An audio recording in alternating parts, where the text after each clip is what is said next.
Hinton this evening. Hi, Brian. It's good to see Hi, you Chuck. again. This isn't the first time that we've talked. I'm really happy to have you back again. Oh, I'm glad to be back. This was a lot of fun. Thank you for joining yet another addition to our Coffee with Chuck series. Brian, I really wanted to have it. Thank you. I really wanted to have you join me for another conversation because I became aware that you recently were instrumental in the formation of a new specialty club, one that specializes in PRM members, public relation managers of their own clubs.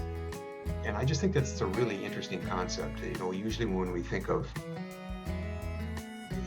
maybe in a general sense, Toastmaster clubs were ones that either were based in a community where people could easily access it, they were in a striking distance of that particular club, or it was a corporate club and the boundaries were clearly the company. But the specialty club sort of expands the boundaries of what we think about as a Toastmaster club. And before we started this interview, we talked a little bit about the difference between a specialty club and a hybrid club. A hybrid club being more of a combination of in-person plus those joining from outside.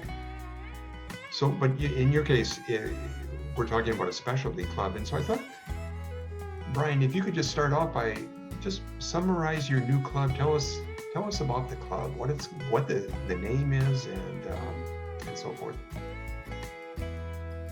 Certainly, yeah, I'd be glad to. The club is, we took a vote and the majority of folks voted for the club name, PR of the North. It's a club that specializes in public relations. We are made up of members who belong to another club. In other words, this is a club where we had to all be Toastmasters, in other words, dual members, in order to charter this specialty club. And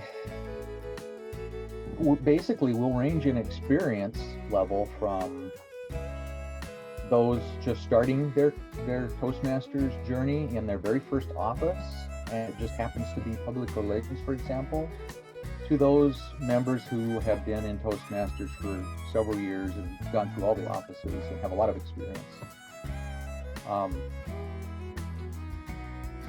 So that's kind of in a nutshell, that's kind of what the club is about. We are, like I say, public relations. And in this pandemic time frame, we are basically forced to meet online only. And the way that the charter documents say is that currently meeting online. And that's what it says. If you go out to find a club on Toastmasters.org, that's what it'll say if you look at that particular information. So technically we have a physical location. We have to have that in order to be chartered in a district. But we're meeting online. So do you see the club then as in the future at some point then transitioning to more like we were talking, a hybrid club? There will be certain members that will be able to meet at a certain location and then others that will be joining? I think that's definitely a possibility. However, what I will say right now is that we have members in Minneapolis, we have members in St. Paul, we've got members in the northern part of the state of Minnesota.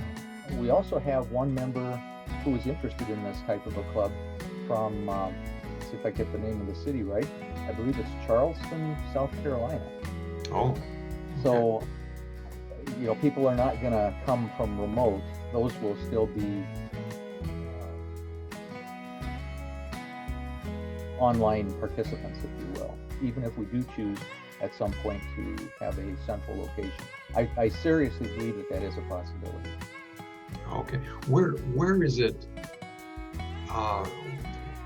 in your chartering documents? Where did you put the location? Is it in the Rochester area? Or? I actually did, and since we technically are not allowed to meet anywhere, there isn't anywhere that I could really claim as we're meeting in this location, I used my home address. Okay. All right, maybe that was a little, but anyway, it worked. Right. And chartering documents. So in the future, it's sort of to be determined then, where the actual Be location. determined, right? And I think that there should really be, if once we are allowed to meet in person on a regular basis again, I think we really should have a physical location.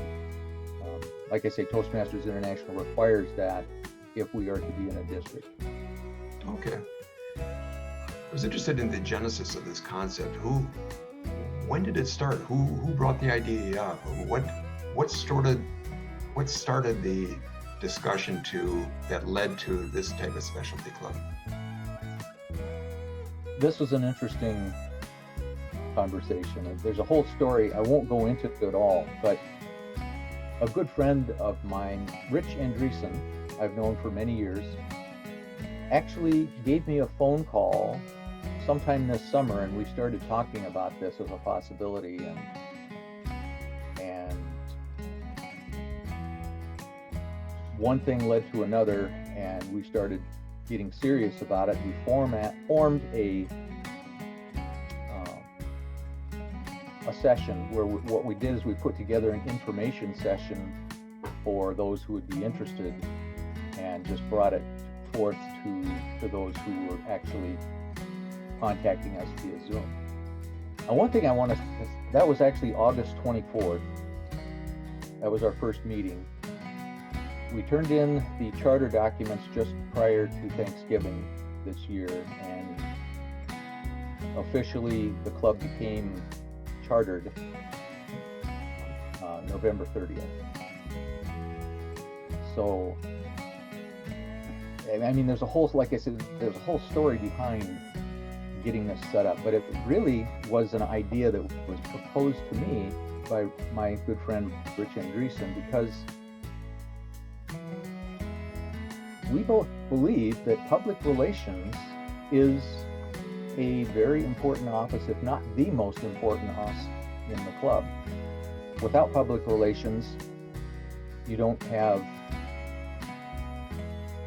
your club isn't visible, or people can't find you and can't come to visit you. And I think that it's an extremely important role to have in the club. And what better way to have a format or a forum for those public relations officers, and not just PPPRs, but also others who are interested in public relations, to basically learn from each other and share ideas. We could actually make clubs stronger, I feel. And I think if we have stronger clubs, then I think that will actually help our district be a stronger district. You know, that's an interesting point.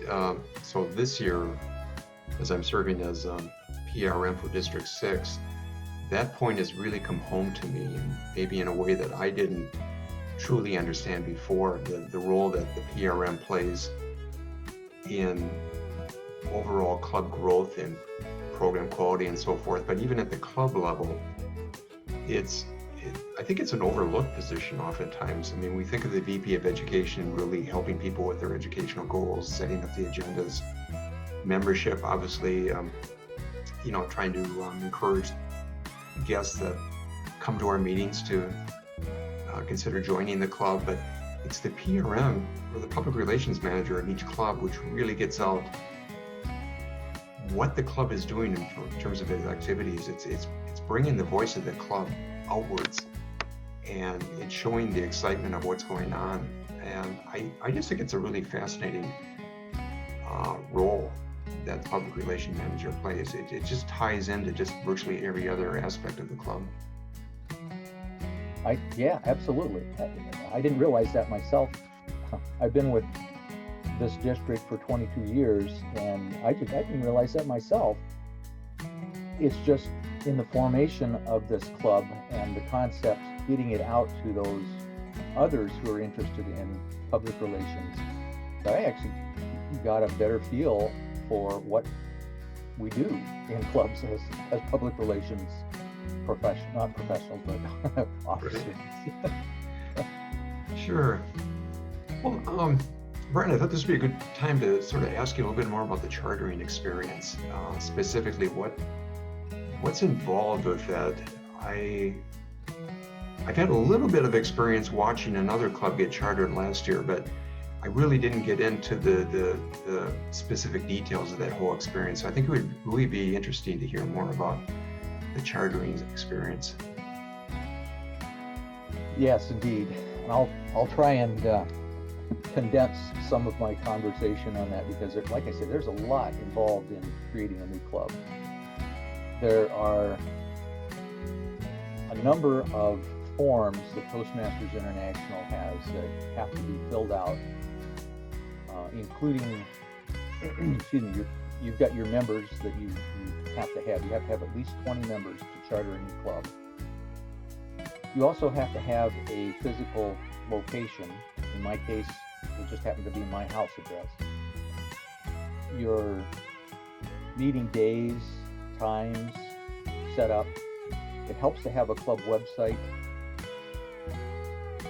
Like I say, there's a whole list of forms that you need in the chartering process.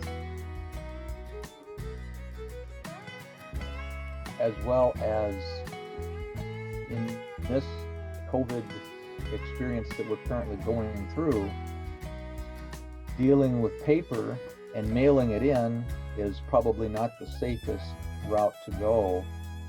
So what we used was Google Docs, and we put all of our charter paperwork, scanned it in if we had to scan it in, or put it in electronically and uploaded it to the Google Drive, and then sent Toastmasters International a link to that drive. Okay. However, one thing that I highly recommend is call Toastmasters International and make sure that they can access the information that is on that Google Drive.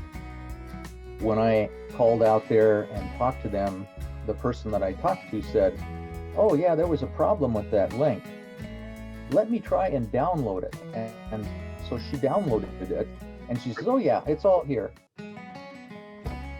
But if I hadn't done, we might not have chartered that club for another days. It would have slipped into December. And maybe, well, we would have followed up. That's the key thing, is the follow-up. Well, that's a good point. It seems like a very efficient way of transferring a whole mess of documents to another party in this day and age. I can't imagine printing all that out and sending it in a manila envelope. So that's how we have to do it, though. That's the way it was done. Yeah.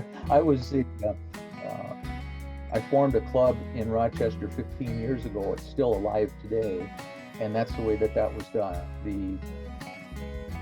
At the time, the club growth director was down here in Rochester, and we put together that whole package, and everybody had to sign. It was all paper and checks. Mm-hmm. The package got mailed into Toastmasters International. And, I can't imagine doing it nowadays. It's just right. So reflecting on that experience years ago with your more recent experience, it seems like it's been far more efficient and streamlined. Far more efficient. Yeah, but the key point is you need to follow up to make sure they can access those documents on the other end. I think that's a good thought there. I was interested, Brian, in hearing a little bit about your typical meetings. So you're chartered on, was it November 30th? That's the official date. Yeah, so leading up to that point, how many times have you met so far? We meet twice a month. Okay. And we have been exploring which day works a little bit better than others. We have been using a Thursday and a Monday, so it's twice a month, once on a Thursday and once on a Monday. And we've been alternating it back and forth, which is really confusing. I hope we can that down here in January and settle on, we're only going to meet this day, but twice a month. So if a guest joins your meeting, what will they find? Will it be pretty typical meeting like they would expect at any other Toastmaster meeting, or are there any things that you do to sort of mix it up a little bit or keep it interesting or more relevant to the types of members that you have? It's a Toastmasters meeting. It's a Toastmasters club. So we have a Toastmaster, a general evaluator. We've got table topics. We've got, right now, currently, one speaker. That can be expanded once we get a little further down the line here.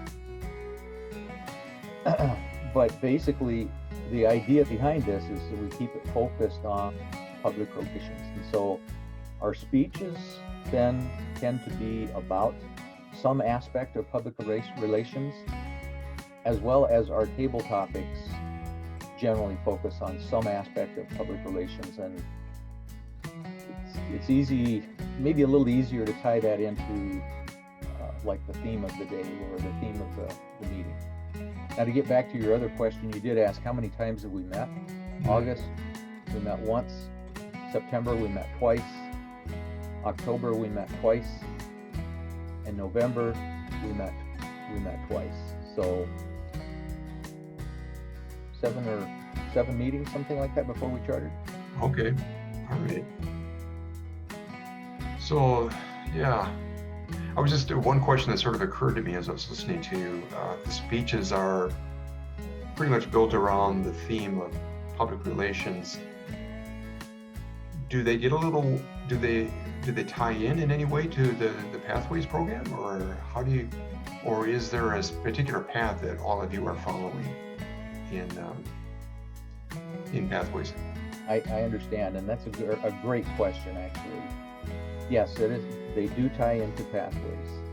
We basically, that is our educational program. We're a Toastmasters club, and so we encourage all members to follow the education program. We're not going to specify which particular path a member has to work out of, although there are some projects in Pathways as you get further into some of the electives in level 3, 4, and 5 that get more involved in public relations aspects. And so as members get further along in their paths, then they'll delve into those types of things, I would imagine. Okay, so generally speaking, a person is free to choose, like in any other club, they're free to choose whichever path they want, but typically then the speeches sort of are oriented toward the topic of public relations. Exactly. Yeah. Okay. Well, that would make sense. You know, just kind of looking ahead, you know, over the coming months, years, I'm sure this club is going to be together for a long time. What would you like to see in terms of your vision, the vision that not only started as an idea, but then also got implemented as an actual chartering club? Where would you like this club to go? I think maybe one obvious answer would be that you know, there's a synergy of ideas that express and the things that can be brought back to the clubs. But what do you think? Where would you like to see the club go? That's another excellent question. And I do actually have an answer for that too. That's Rich and I have talked back and forth about as Toastmasters public relations officer. That's where it has started, basically. However, there's other organizations out there who deal with the public. Now that we are chartered, we can accept any member. So we don't have someone who belongs to another Toastmasters club. For example, someone from, I can't even think of another organization right off the top of my head, but other organizations out there deal with the public. They may be interested in some of the concepts that we have to share. So I think one of the goals is we'll go out into the public and find other organizations that will bring them in as well, and that'll help the district as well by gaining new Toastmaster members even. So yeah, we do have some plans for the future on this club as well. Okay. All right. That's great to hear. Well, to kind of wrap this up, Brian, I would, as I was preparing for this interview, I thought, it'd be great if you could maybe say something to somebody that maybe is interested in forming their own specialty club. And I think that the sky is the limit as to what shape or form that club might be. But I wonder what would you say to somebody like that is kind of mulling the idea over? Excellent. And I can say the very first thing is, it is possible. You can do this. There are some things that work. There's some things that maybe don't work as well. One thing, if in looking at a club, forming a club, is where do you find these members? And that actually can happen even in a pandemic environment where we're forced to meet online all the time.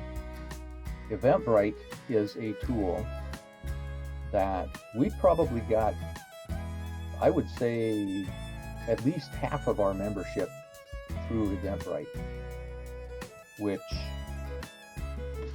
then it's not just that, but it's publicizing, getting that out. How do you get that out to those who may be interested? Well, tell our listeners about Eventbrite, just to maybe someone might not be real familiar with it. What is it exactly as a tool for doing what you're describing? Eventbrite basically is an event tool where the organizer of the event can set up that particular event, what day, time. Well, it's set up for anyone in organizing an event. Like if there's a cost, for example, then you can include that. Toastmasters, on the other hand, that's free, and then they don't charge you for, Eventbrite does not charge you for that. So I like to keep it free because I'm kind of frugal, if you say. But that is a key piece of it. I really don't know that much about Eventbrite myself.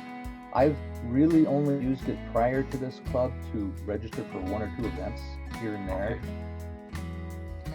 But I had to pick it up and learn it, or I felt I had to pick it up and learn it in order to get this out to those who would be potential prospective members of this club.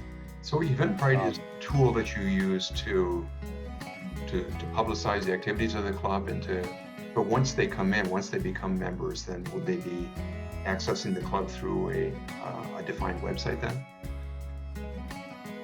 Yes, essentially we have a Zoom link, and what we have been doing now, instead of requiring everyone to sign up, I still, by the way, have Eventbrite links out there, so people who are not members of our club can still sign up and attend our meetings as guests. But we're bringing that Zoom link around to our membership now, and they don't have to go through Eventbrite. I see. Okay.